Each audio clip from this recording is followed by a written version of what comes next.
What is up, you guys? I'm coming to you with another top 5 abandoned places in each state, and today's state is New York. Now, if you notice that some of the names are off for these locations, just know I did that on purpose to protect the location. So, without further ado, make sure you like and subscribe, because I have much more content coming, and enjoy the top 5 abandoned places in New York. Number 5. Point Mountain Mausoleum. Sitting on top of a mountain in eastern New York is an abandoned mausoleum built in the 1940s.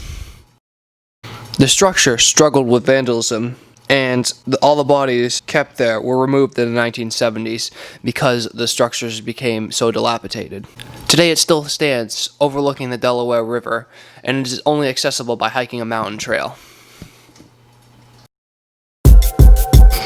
Number 4.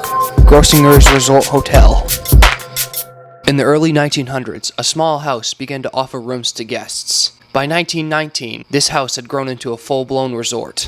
In 1952, Grossingers became the first resort to use artificial snow for their ski mountain. In the late 1970s, the resort began to fail in attracting younger guests, which ultimately led to its demise. By 1989, the resort that inspired the movie Dirty Dancing and once housed over 150,000 guests had closed.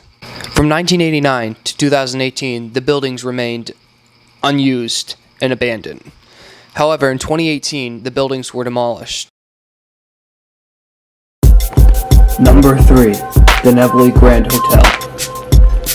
Opened in 1901, this resort offered golf, skiing, fine dining, and much more. In 1966, President Lyndon B. Johnson even stayed here for a night, showing just how popular this resort once was.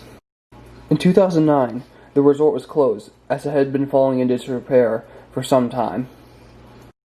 Today it still stands decaying and for sale, waiting for the next owner to breathe some life into the property again.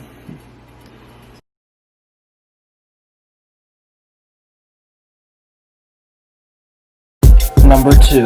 Briar Mansion Estate. Built in 1909, this mansion has over 49 rooms in it.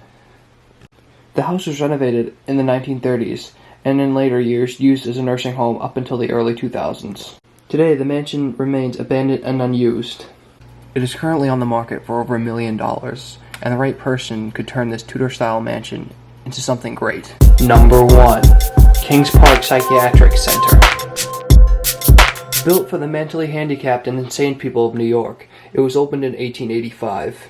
At its peak, it had over 100 buildings on the center, and was overcrowded by patients. In 1996, the insane asylum was closed, and the remaining patients were either released or transferred to different hospitals. Today, the campus still remains abandoned, with many horror stories coming out of it, and many rumors which haven't been confirmed yet.